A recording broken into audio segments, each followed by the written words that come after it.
The CCC President Advocate Nelson Chamisa has mocked the MDCT President Douglas Mwonzora for going to bed with ZANU PF. This comes after Douglas Mwonzora's bid to have the delimitation report set aside by the Constitutional Court.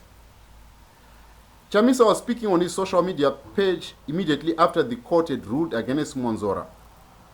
Mwonzora has bemoaned the decision by the court and said he didn't welcome the judgment as it makes Zimbabwe's constitution a shame.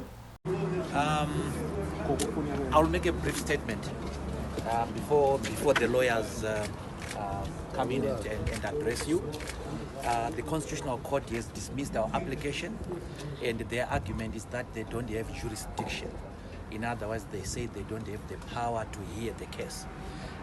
In our respectful view, the Constitutional Court has made a political judgment.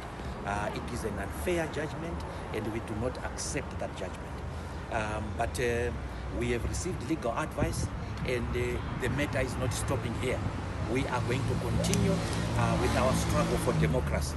We want free and fair elections in Zimbabwe, and there can never be free and fair elections where the delimitation report is so fundamentally flawed. This is a recipe for disaster for our country. It makes our country a laughing stock.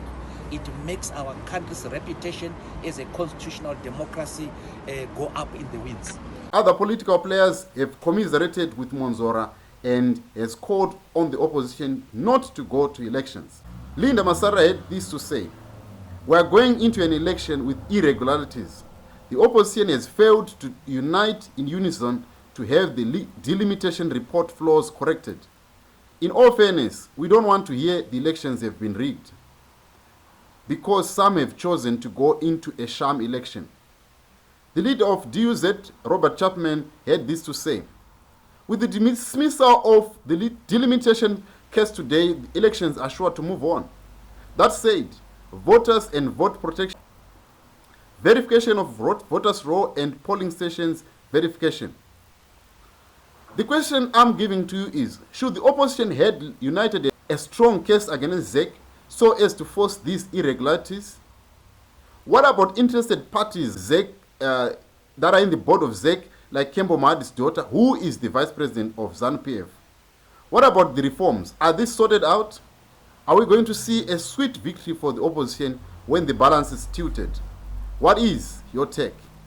All that in the comment section.